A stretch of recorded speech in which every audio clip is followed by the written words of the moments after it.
And we're back. You'll notice I have the DSP turned off for now.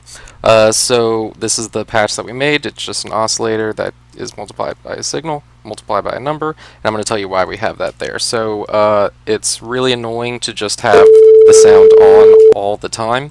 So what we want to do is be able to turn it on and off. What you can do is you can put a toggle, which is a little object. If I hit Control, I can click on it with my mouse.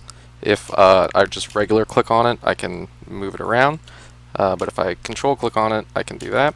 Or if you hit Control E, you'll go to this edit mode where I can't move stuff around, but I can interact with certain things. Not all things, but these little GUI objects. So Control E go back to the edit mode. If you look, my little hand turned into a fingerprint. For this is edit mode, and for not edit mode or for performance mode, you see the little that thing.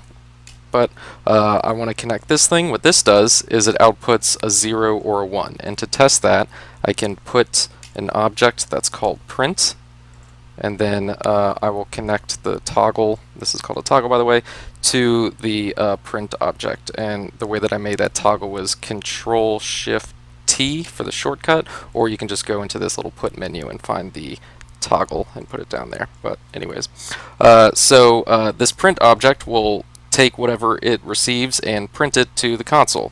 So if I click on it, it sends out a 0 whenever it's not clicked. If I click on it, it sends out a 1 whenever it is clicked.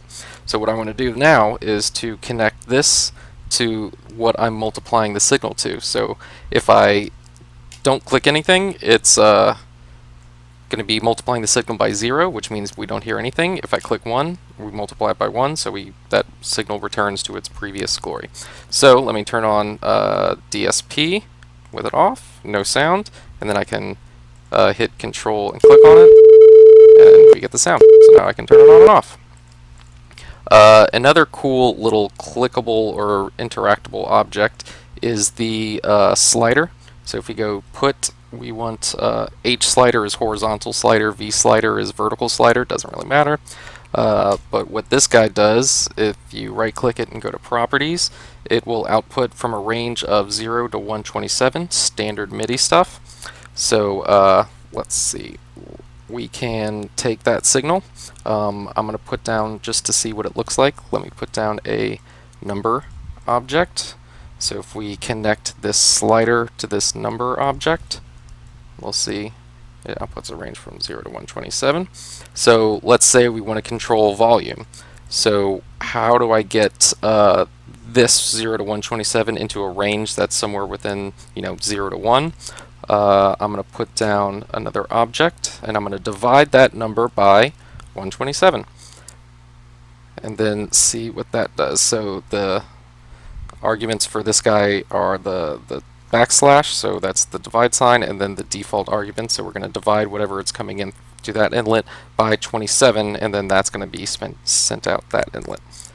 So if I connect up the slider up to that guy, the output of that to the number box, what do we get? Boom, 0 to 1. That's perfect. So I'm going to connect that guy to the right inlet of the multiplier, and now I can control, let's get rid of that because it's confusing. So now I can control the volume in a reasonable way. So let me move this guy. Yep. There we go. We can do the same thing with pitch. So let me bring this a little down here. One of the best parts of Pure Data is that you can highlight something or even multiple things and copy and paste it. So the same thing, but what I want to do now is control the pitch of this oscillator.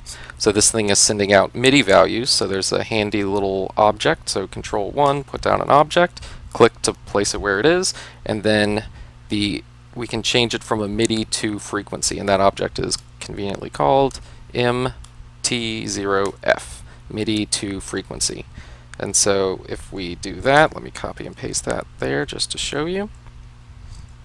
You can also use the print object to show you. I just wanted to show you that up front, but just for testing, it's easier to put a number box. And so there. Now, instead of sending out 0 to 127, it's converting it to the it's looking it up on some MIDI table to figure out what frequency it should be playing at. So now if I connect the frequency to that, turn on the volume, and boom. Now I can have all the frequencies. Alright, and so now you're kind of making music.